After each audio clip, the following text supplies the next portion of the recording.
fire sign, Aries, Leo, and Sagittarius. Kumusta po kayong lahat? Okay, so fire sign, tignan po natin gabay kapalaran mo ngayon. Okay, so paalala lang din guys na ang reading natin ay general reading lamang. So take what resonate and leave what doesn't. Fire sign, Aries, Leo, and Sagittarius.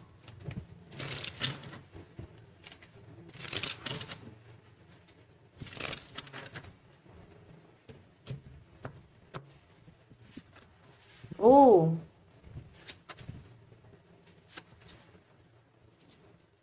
so fire sign, medyo nag-worry ako sa energy na nasagap natin ngayon, no? Kung makikita nyo guys, maring sa improvement to, no? Okay, sa improvement. Pero naka-reverse natin nakuha tong Ace of Spade. Ito kasi guys, pag lumabas, bad luck yan. Pero sinasabi dyan guys, makaka-recover ka. Okay, hindi siya guys permanente kasi I think transition eh. Kung bakit guys nagkakaroon ng blockages, nagkakaroon ka ng maraming struggle. Ito, may improvement dito, Six of Spade. So, I think meron guys, mag-i-improve sa'yo or kaya siguro guys siya nangyayari kasi kailangan meron kang i-improve sa sarili mo na something new. Six of Heart. Okay? Parang kailangan meron kang baguhin sa lifestyle mo.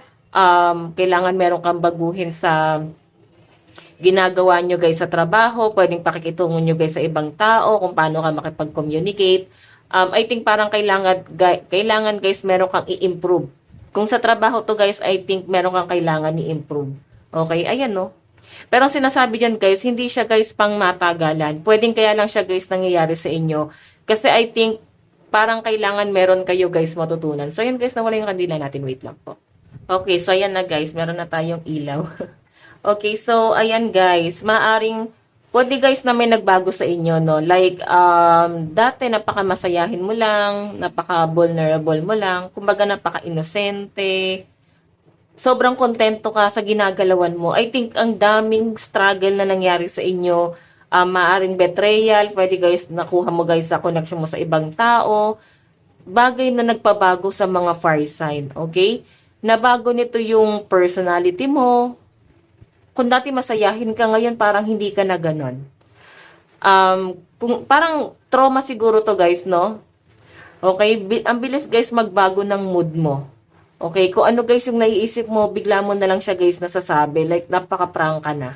Hindi ka gaya dati na tikom ka lang, hindi ka guys pala salita, kinikimkim mo yung mga sama ng loob mo, tinitiis mo yon. Nandun ka sa point na yon. Pero sa pinapakita sa akin ngayon, fire sign, parang siguro dahil nga sa bugbog ka na sa problema, binago ka ng panahon. Okay, binago ka ng problema eh. Binago ka rin ng mga tao na nakasalamuha mo ng matagal na panahon.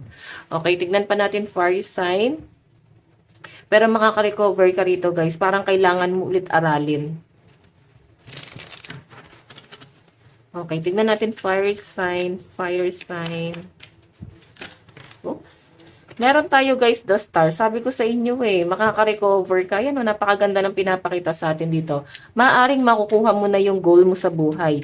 Ito meron din ako nakita na maaring makakatulong ng mga fire sign, maaring sa pag-abot ng mga pangarap. Maaring meron ka na guys makakatuwang dito. Okay? Actually guys, sa pinapakita sa akin fire sign, mas logical ka. Yun yung pinapakita sa akin, no? Kumbaga, mas pinapagana mo yung isip mo, yan, no?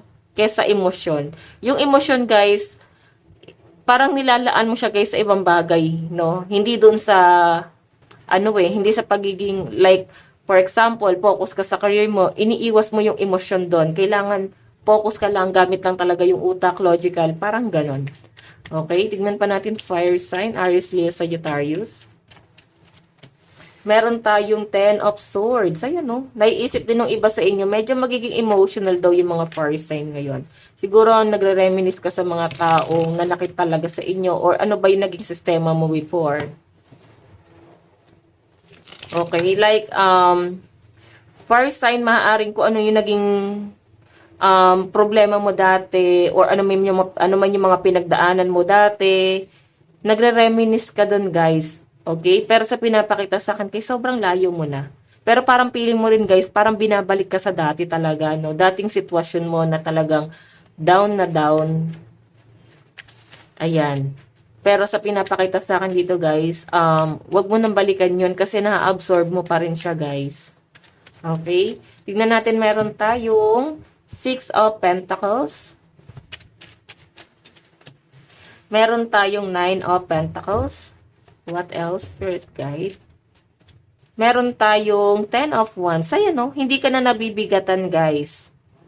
Okay? Hindi ka na para mag-focus pa sa mga problema. Sa pinapakita sa akin, guys, go with the flow yung iba sa inyo. Kumbaga, yes, may problema, pero ang bilis nyo, guys, maano to eh. Para bang ang bilis nyo, guys, makarecover doon sa bagay na yon. Okay? Ayan, no? Hindi mo masyadong iniisip-isip eh. Six of Pentacles, Nine of Pentacles, sobrang kampante yung energy na nasasagap ko sa inyo. So, may nakikita ako rito, guys, na ang dami ring umaasa sa inyo. Pero I think kinakaya ng mga fire sign. May nakikita rin ako, guys, baka may mga tinutulungan kayo. Ayan, o. Sobrang focus sa finances ang mga fire sign. Pero I think, guys, meron kang past trauma na para bang manunumbalik daw po sa inyo ngayong araw. Okay? Tignan pa natin. Oops.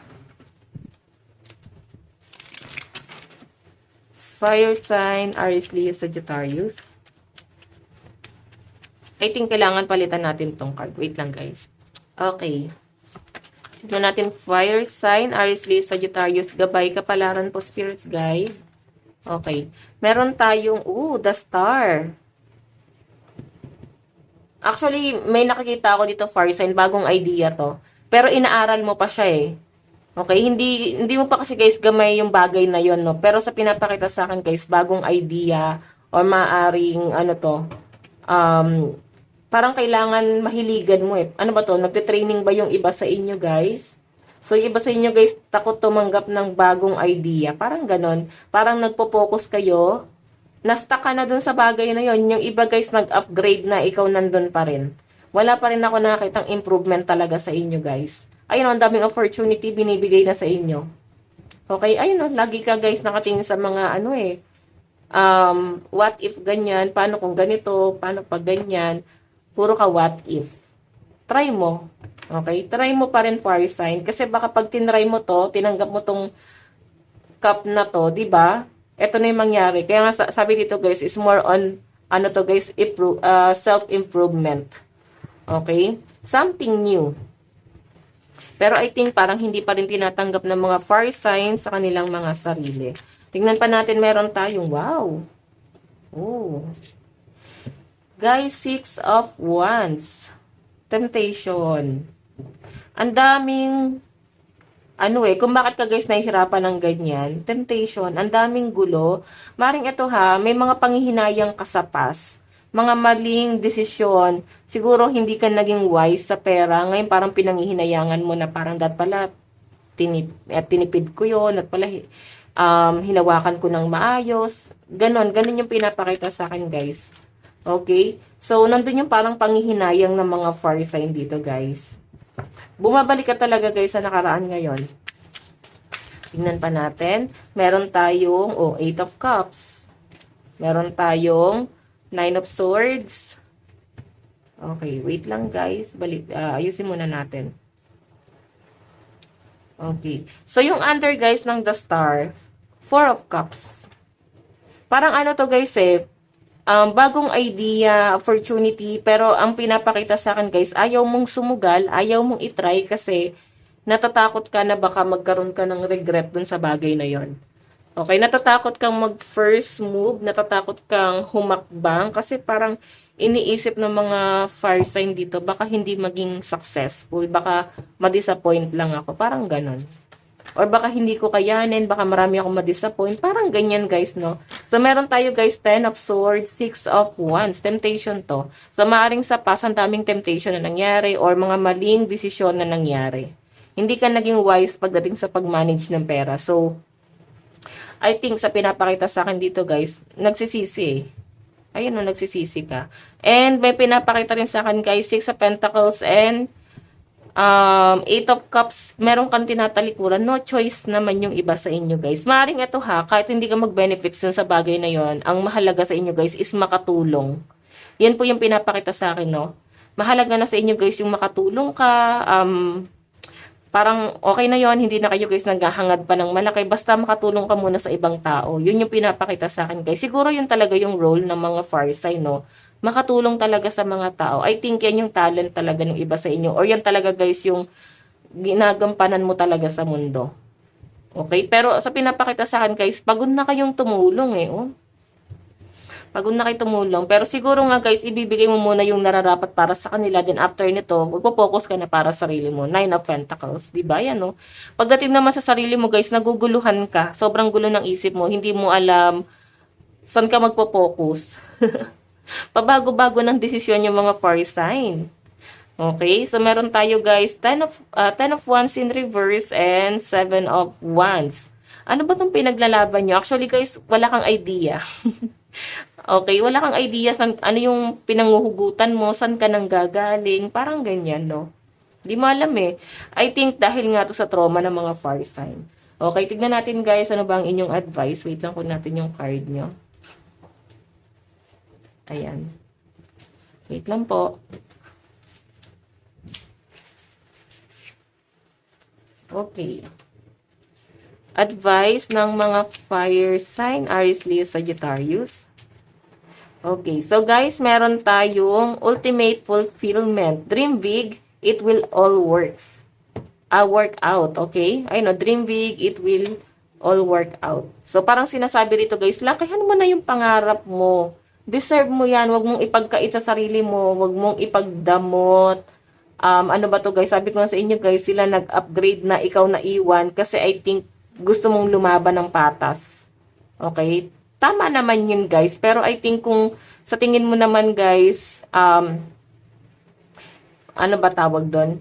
Parang sa tingin nyo naman guys, is worth it naman kung ano naman yung ibibigay mong serbisyo sa ibang tao is parang napaka worth it naman niya. So I think kailangan nyo na guys mag-upgrade, no? Like sa business, pwedeng ang baba pa rin ang presyo mo. Napakatagal mo na dyan, sabihin natin mga 2 years, 3 years, 5 years, ganun pa rin yung price nyo. Hindi kayo guys nagtataas. Okay?